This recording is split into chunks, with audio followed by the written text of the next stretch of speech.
They think the entertainment world is glitz and glamour, and I'm the realist. I pull their head from the clouds. But I think we also need to keep the kids grounded and to say, the chances of becoming big is not great. It's like 1 in 1,000. Yeah. So we need to be realistic. Rather get a grounding, get a career, go get educated.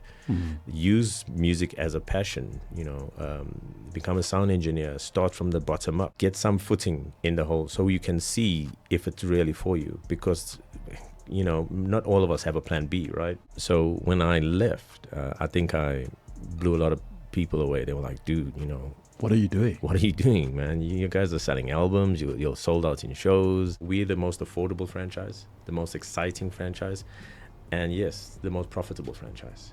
Awesome. Wow. I think I compared us to McDonald's. I've tattooed HODs, CEOs of the top businesses in South Africa. My personal opinion, I think you have to have a consultation with your tattoo artist. They're the experts. They will guide you. Listen to them. Don't listen to your buddies and your family and your pals. They're the ones that understand the pros and cons of tattoos. Young ladies, I say, that tattoo you're going to get, you're going to have to be happy with it wearing an evening gown. Walking down the aisle. I think the biggest mistake people make is the fear of missing out. That new buzzword now. They're there with their buddy. The buddy's getting a tattoo. They hear the machines. There's atmosphere. There's music. They just want to get a tattoo because they're there. And I've said no to many, many, many, many clients. I'm probably the worst businessman on earth. I've said no to many clients because I feel they're making poor choices. Our guest has arrived, and I'm so excited to chat to him. So let me just tell you who this man is, man, because he's looking fly. If you are watching us on Twitch right now, if you're watching on social media, on Facebook, on TikTok, on YouTube, ladies, this one is for you, man. Come on, this is a gentleman's club. All right, so let me tell you about this gent right here. Between 1994 and 1996, he formed a band, and he won a summer, the first colored band to win a Dance Contemporary Music Award. He also sang at the Miss World back in 1995, and 25 years in corporate, worked with Deloitte, Standard Bank as a creative strategist. He was disillusioned about the corporate world, like many of us. He looked at other ways of income to support his family. And what did he do? He learned how to tattoo. So now he's been 13 years in the game, and one of the only people that I know that has started a franchise of a tattoo business.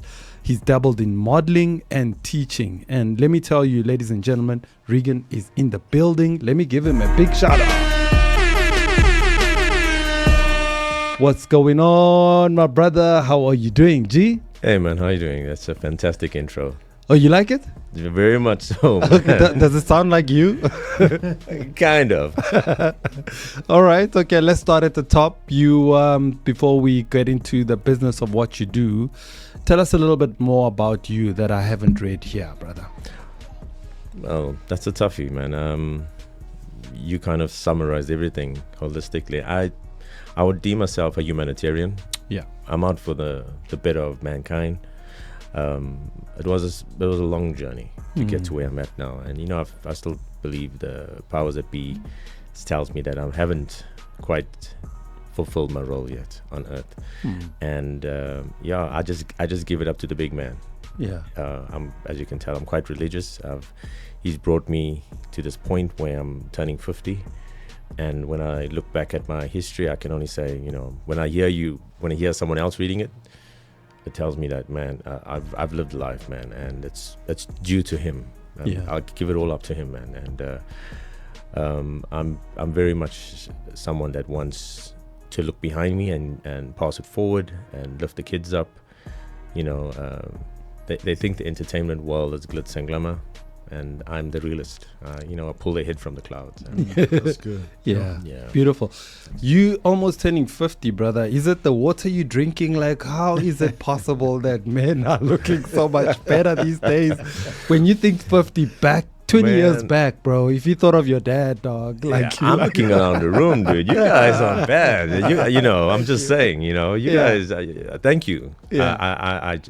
I struggle with compliments, man. I Yeah. really do. It's all good. I'm looking around the room. You guys are not bad. I'm sure Yeah. we're drinking the same water. Yeah.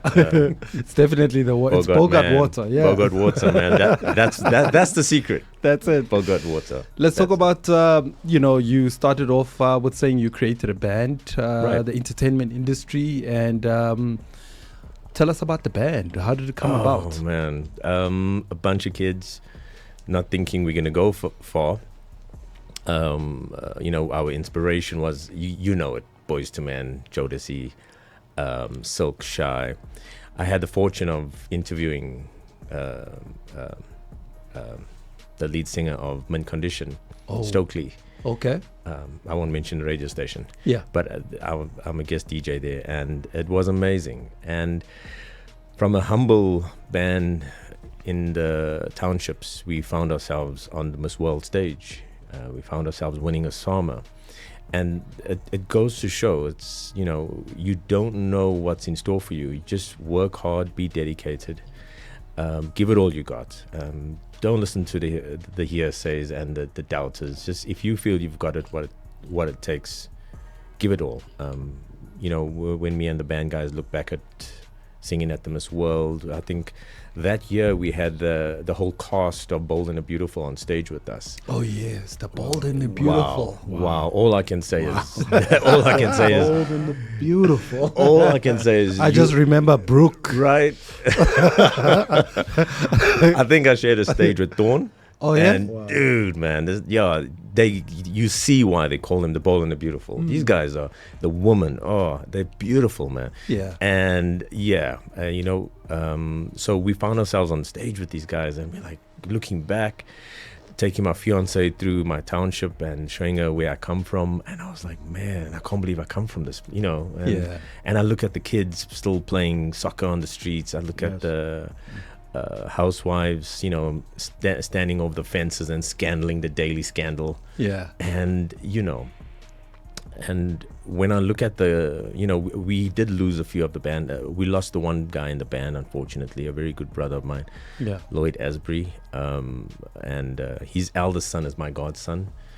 And so, yeah, man, and, when we look back and we look at what we've achieved, we didn't think it was possible. Yeah. Yeah. So you guys sort of laid the foundation for South African music to see where it now is. How do you look back to South African music and then what sort of progress do you think we've made?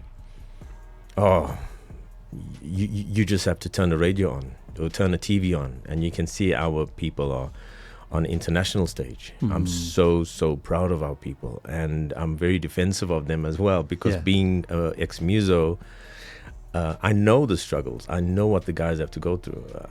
I know the challenges that the guys have. Yes, we grew up in a different era. It was like close to 30 years ago when we were traveling around the country and the world. And when I look at the kids now, they got the opportunities, but they also got the skills. It's a tough one, man. I think I was listening to Muhammad Ali the other day on a YouTube channel, and he said, rather get an education first, rather get a grounding, get your degree, and then, because the chances of becoming big and becoming the next Tyler, the next Mendoza, late Mendoza, may rest in peace, awesome guy. His wife still came for tattoos by my place. Oh wow. Yeah, okay. She's such a sweetheart. She loves me. I love her. Okay. And so your question was, what's the future? I think it's very bright. I think we've garnered the attention of the world platform, but I think we also need to keep the kids grounded and to say, the chances of becoming big is not great. It's like 1 in 1,000. Yeah. So we need to be realistic, and we need to educate the next generation to say, rather get a grounding, get a career, go get educated, use music as a passion. Become a sound engineer, start from the bottom up. Go to the Academy of Sound Engineering, ACE. get some footing in the whole, so you can see if it's really for you. Because, not all of us have a plan B, right? Mm. Plan A has to work. Absolutely. And I'd rather them go get educated. Mm. Yeah. Want to jump in, brother? Yeah, just, listening to your journey. And, I've come from a musically inclined family. And, so many people put in, as you say, their plan A. They put all the eggs in one basket. But the reality is Right. that basket, it's very small. Right. So, I agree with you when you say there needs to be a plan B, a plan C, and a D. Right. Just don't have one stream, because you can sing, you can make music at any time. Doesn't mean you're going to get paid for it. Mm. But if you create other components, those can pay you. Right. And that's it's it's almost like basketball. Same thing. Right. Everybody's not going to be a top level pro. Right. Mm. But you could become a coach, or you could get involved with merchandising, et cetera, et cetera. Mm. Right. There's a big value chain. Big value chain. Yeah. I believe when you find yourself in a position, always look at it as an opportunity. See the bigger picture. Like you said, it's a value chain. You have to think out the box. But wise words. Yeah. Yeah. So let's talk about you jumping from the music entertainment, and you went into the corporate sector. That was was that your plan B or plan C?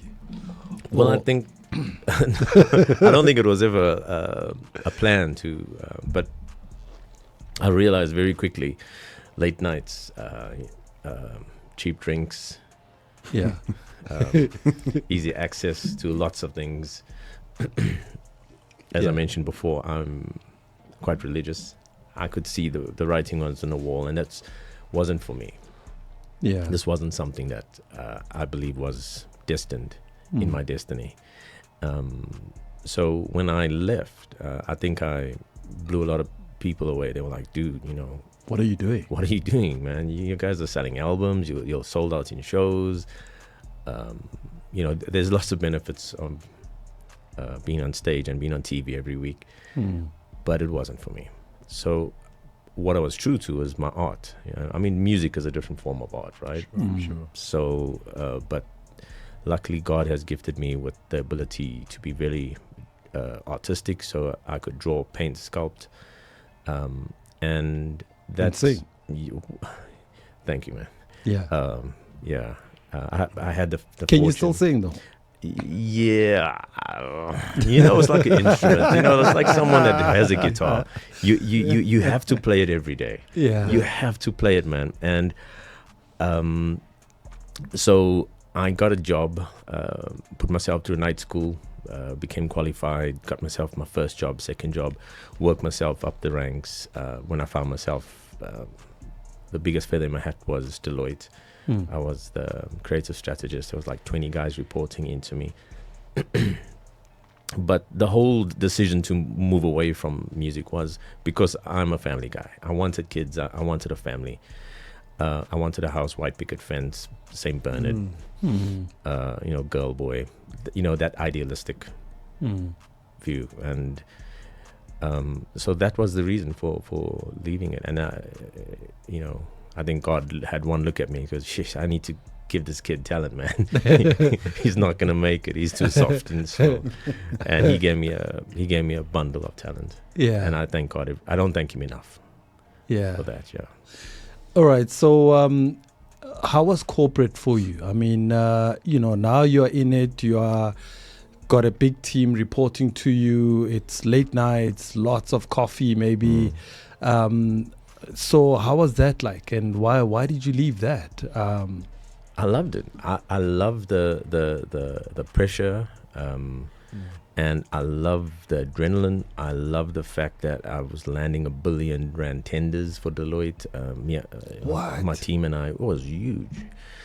Keep in mind I worked for two of the top 5, and as a senior, and so I loved it.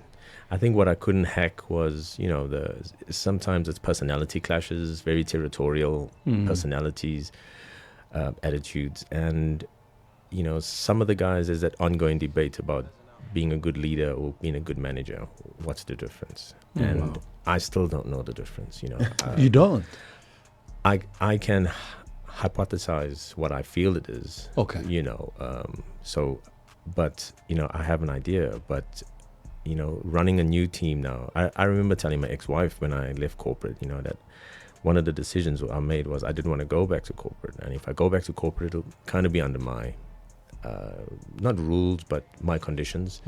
And in a way, even though I have one of South Africa's top tattoo parlors, I find myself back making executive decisions, having to look at my EQ level when I talk to team members, and not be arrogant and speak from a high level, but kind of get off my mountain and speak at their level, things that they respond to. And that's something I didn't want. But if it's in the big man's plans to see me there, then so be it.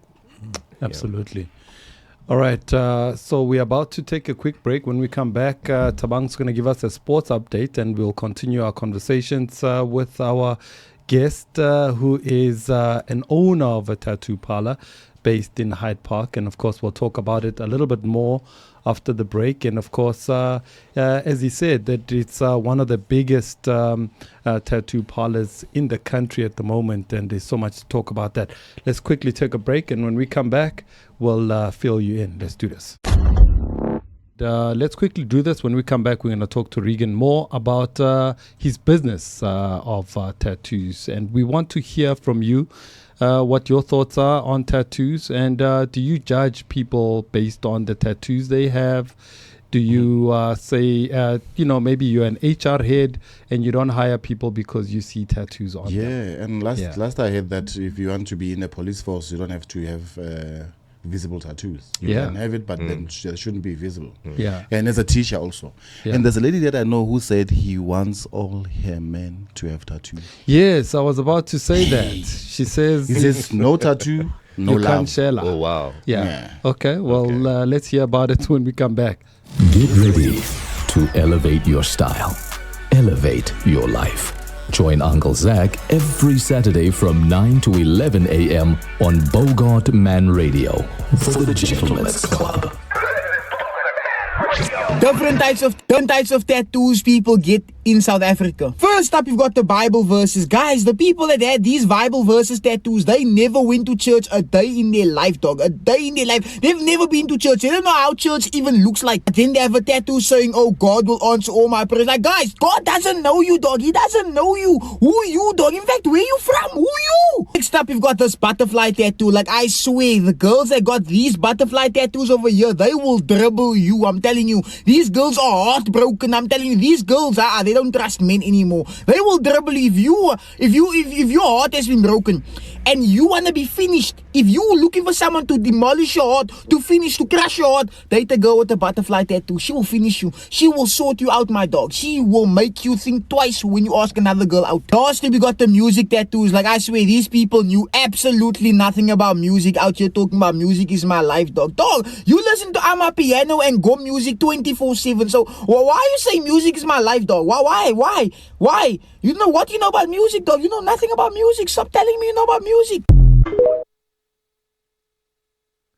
All right, gents, one last one. What women need to know about tattoos. As a gynecologist, this is what I've learned about women's tattoos, where to get them and what not to get. I had a patient about 30 years ago that had tiny little porpoises on her belly button. She was 19 years old and she got pregnant. And by the time her pregnancy was finished, these killer whales with leprosy.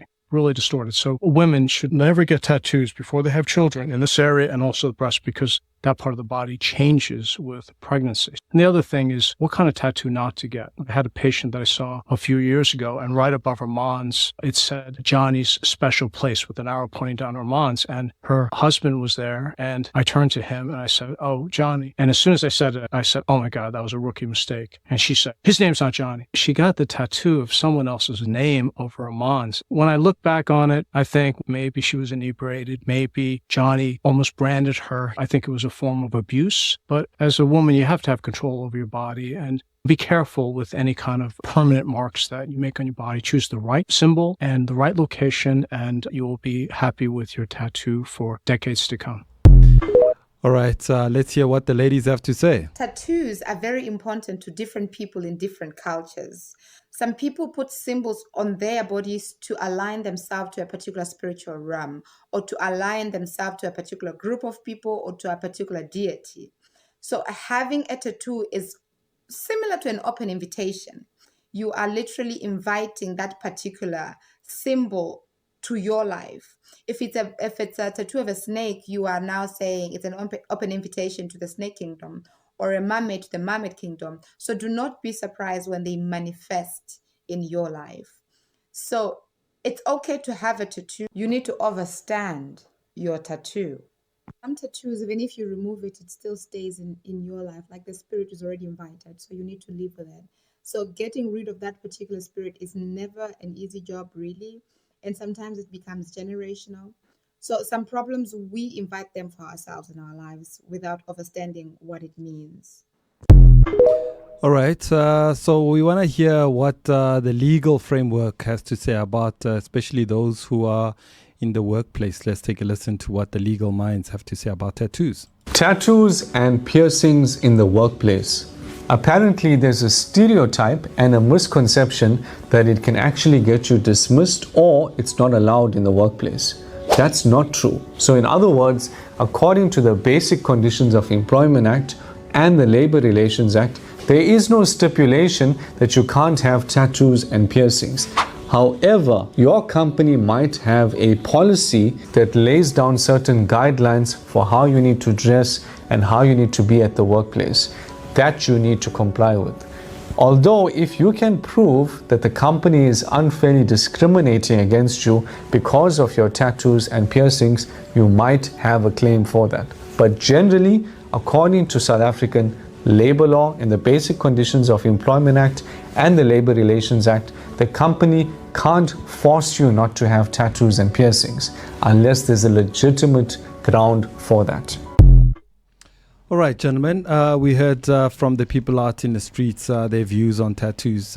Regan, your take on what they said, especially the first guy who was going on. That was very funny. We had a good chuckle. And tattoos is for life. That's obvious. Yeah. So a lot of thought needs to be placed into this. You know, there's the religious aspects, there's the employment aspect. I think the stigma has been taken away by it quite a bit. I've tattooed HODs, CEOs of the top businesses in South Africa, and including the United Nations. And these are like top guys. However, my personal opinion, I think you have to have a consultation with your tattoo artist. They're the experts. They will guide you. Listen to them. Don't listen to your buddies and your family and your pals. They're the ones that understand the pros and cons of tattoos. We don't know everything, but what we do know is that we need to give you the best advice as a professional tattooer. As such, a doctor would he'll tell you when to take your medication in the morning and evening. The tattooer will say, this is not a good placement for the tattoo. Listen to him. When it comes to employment, like I've got a cute little newborn turning 2 little girl. And we were talking about nannies and employing nannies. And I put my life as an example. And I say we've got 2 nannies. The one nanny's got no tattoos, she's got a physics books under her arm. The other nanny is filled with tattoos. Subconsciously, you might go to the person with the physics books under because you want the best for your kid. True. You don't want to take chances. Clearly, this other person might not have made the best life choices. So we don't want to expose our newborn child to that. Now, replace my beautiful daughter with a business. Now you're handling $1 million a week, $1 million. So the owner of the business will say, that's my child. Yeah. Subconsciously, they'll look at the person without tattoos. You've got the same qualifications, same experience. So subconsciously, that could weigh against you if they were to look at tattoos and just look at the surface. So, that's the example I give people. Young ladies, I say, that tattoo you're going to get, you're going to have to be happy with it wearing an evening gown, walking down the aisle with your soon-to-be husband. So there's a lot of thoughts that you need to give, and I think the biggest mistake people make is the fear of missing out, that new buzzword now. They're there with their buddy, the buddy's getting a tattoo, they hear the machines, there's atmosphere, there's music, they just want to get a tattoo because they're there. And I've said no to many, many, many, many clients. I'm probably the worst businessman on earth. I've said no to many clients because I feel they're making poor choices. Yeah. But it's an ethical thing as well. Paint a picture of your studio, your tattoo parlor. Where it is, the name of it, and what it looks like. What somebody who wants to get a tattoo, when they walk in, what to expect? Well, I think the first thing that I drum into my team's head is the feeling of being welcomed, the feeling of being accepted. You get to a party. You, my boy Sipo, we get to a party. I know everyone. You don't know anyone. But I leave you at the front door, and I just run off with my other buddies. You don't feel welcome. You don't know what to do. I encourage my team that your first greeting is your smile. Yeah. Before you even do the handshake, smile from a distance. Walk up to them, make them feel welcome, because it's your house. And what do? What were we taught in our culture? Make them feel at home, offer them a cup of coffee, some water, have a seat, make them feel at home, and then be invested in the conversation. I'm not a person for artifacts on the walls. So I try to keep my walls quite clean and neat, because I'm really pushing the franchise angle. So my parlor is very clean and neat, and I don't keep any pets. You get some tattoo parlors that keep, when last have you seen a guy doing heart surgery and his pet dog is in the surgery with him, right? Yeah. Spiders shed little hairs. Birds when they flap their wings, the feathers go all over. Tattooing is considered minor surgery. So what's most paramount in my tattoo parlor is hygiene. There's huge fines I just hand out if I see any dirt around a tattoo artist's bed. If there's any coffee cups or dirt or things on the floor, they get a fine, because hygiene is paramount. We deem ourselves the family tattooer, so you can leave your wife, your husband, your daughter, your kids there, because we're the family tattooer. There's no when I hire people, it's a very stringent process. Everyone puts their best foot forward. So if someone comes in, they can expect to be welcomed, to be part of the family. I've had comments made where people have said, Ross, I've gone to like 20 other tattooers, and I've never said that I'm loyal to one tattooer, except now.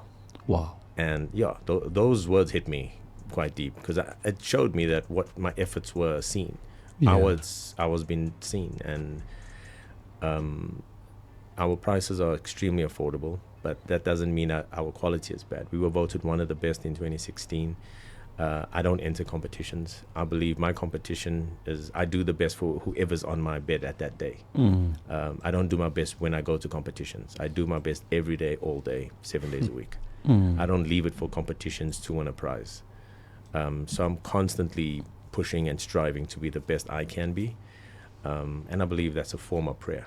When you do the best you can in whatever you do, best disc jockeys, best tattooers, best doctor, best heart surgeon, just do the best you can with the God's gift that He's given you. Absolutely. So let's talk about the franchise model that you spoke about earlier on. Right. Which is quite unique, which I found very unique, that actually you can take a business and create a franchise out of it. Sometimes we think in franchise, you're thinking fast food, you're thinking, Right. other type of business. Right. But tattoo franchise, brother, Right. how does that work? Right. So this kind of materialized quite a few years back. A friend of mine owns a franchise. I'll just punt his name now, the Business Doctor. And he's the master franchise owner. And we're good buddies. And we were at gym and many years back, as I said. Yeah. And he said, Regan, have you ever thought of the franchise model? And at first I kind of like, no, that won't work, But he planted that seed. So I went home and I thought, well, if I were to franchise, what would that look like? And obviously the strategist in me came out. And I started looking at different theories or ways of doing this, and God willing, I sat in front of some of the biggest franchise guys in South Africa who kind of guided me and held my hand, and because I had no clue in what I was doing. So it was lots and lots of independent research, purely based on the fact that there is no blueprint for this franchise. No one has attempted. Don't mistake a different branch for a franchise. A branch is the same owner. You're just opening up another branch. But when you got a franchise, there's like NDAs, contracts, what's the rules in the franchise game, franchise fees, the royalty fees, how does that work out, what's the percentile in the marketing fee. There's a lot of red tape to go through. FASA, South African Franchise Association, you need to get registered with them. You need your books to be in order. You can't live out the till. I think they call that business a lifestyle business. When you live out the till, it's hard to prove your income. It's hard to prove forecasting. So we've got some big name hitters, finance guys who put our books together. So when we sit down with potential franchisees, they're blown away when they see the numbers. And so we're the most affordable franchise, the most exciting franchise, and yes, the most profitable franchise. Awesome. Wow. I think I compared us to McDonald's. Yeah. McDonald's is 14 times more to start a McDonald's, yet their turnover is only 5 times more. When we're looking at it per annum or per month. Wow. So the returns are fantastic. What are we looking at cost-wise? You're looking at 400,000. Okay. Yeah. So 400,000 will get you a business. That's a whole setup fee, no hidden costs. And obviously, we are limited per province because there's such a thing called where you can cannibalize your business. If a next tattoo parlor is too close to you, I brag about having 200 clients a month. But if the next tattoo parlor is too close, now that numbers drop to only 100 or 150 clients per month, which obviously would impact my turnover, which obviously would impact my revenue, So there is a distance that we need. Unlike food, it's a preference. I prefer KFC versus Nando's versus McDonald's versus Burger King. But you need to eat every day. Tattoos, you might get a tattoo every 6 months. So we have to be very cognizant of that fact. That the distance, and you're looking at 2 to 3 franchises per province. So far, I don't want to name drop, but we've got a minister on board. We've got and you're not talking about me. No. Soon though. Okay, yeah. Soon, I don't know. We've got a person flying in from Dubai that wants to get to. Her name is Jane, flying from Dubai. She wants to get 2 in Cape Town. Oh, yeah? And I'm in talks with someone that wants to get 1 in Durban, in Umhlanga area. That's awesome. So God is good, man. So you have to go there and do it there. I think that's the reason why I brought it up. So the 400,000 would exclude the team going to your province now. Okay. Obviously, when I say team, it'll merely be me. I would oversee it, project manage it, make sure that I assist in hiring, and make sure that the shop is the way it looks. You walk into Rossink Hyde Park, must be exactly the same in Rossink in Umhlanga, must be exactly the same Rossink in Cape Point. Yeah. A typical franchise, yeah. Absolutely. I've got one voice clip I want to play for you, and then from there we're going to wrap up our conversation. People can then, you'll tell us how they can get involved in getting a tattoo parlor or getting to the franchise. Let's take a listen to this. And this is something that I found quite interesting, being somebody who's got quite a few tattoos. So listen to what this lady has to say. Have you guys noticed what does your tattoo mean? Yilaba bathi hayi mina ngifuna itattoo noma itattoo ngithanda womunye umuntu. Indini lisibuza kuqala, sibuza nzini nini nibuzayo. Interestingly, what this lady says is that people who have tattoos, we never really ask each other, what does your tattoo mean? Right. But it's people who don't have tattoos that always have questions. They're like, what does it mean? How did you come up with it? Please explain it to us, Right. So, yeah, I thought I should just play that one. Nice. My brother, so now tell me, just in closing, somebody wants to buy a franchise. How do you go about it? How do they go about it?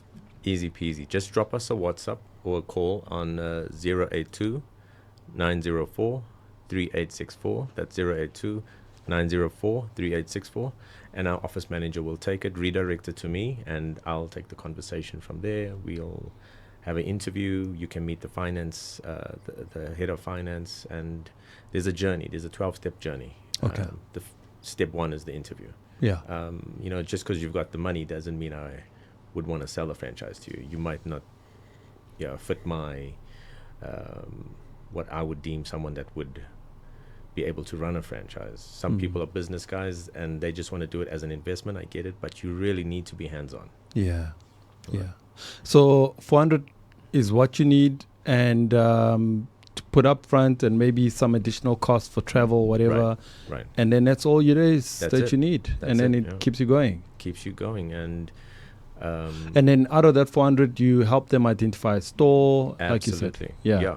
So from that, I would be the one holding their hands, because I've opened and closed about 5 shops. Okay. So I know exactly what it takes. There's lots of foot traffic you need. The retail shops areas will actually kill you. They will murder you if you go into a high-end retail store, which demands a huge amount of rent every month.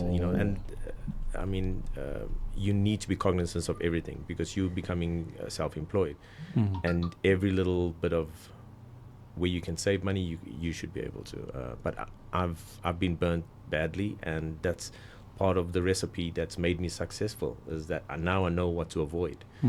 Now I know what to look out for. Absolutely. Where can people get a hold of you when they want to either come through for a tattoo, or they want to invest in a franchise? Well, they can come through to our physical address is 339 Jan Smuts. That's just outside Hyde Park in Randburg. Or again, they could WhatsApp us or call us on 082 904 3864, and our wonderful office manager will take their call. Absolutely, man. My brother, thank you so much. Thank you for having, made time to come through and join us here on the Gentleman's Club. Thank you so much. And we look forward to more conversations and maybe a live tattoo session. We'll put that together and see how we come up with it. Absolutely. You can count on me. I'll be here. Yeah. I know my brother Tabang here was crying. He was like, this guy didn't bring his machine. And I was like, Tabang, it's not that serious, bro. Yeah. I got you, dude. Don't worry. I got you. Gentlemen, it's been an amazing time with you. Thank you so much for joining us, Regan. Thank you. Thank you so much. Thank you for having me.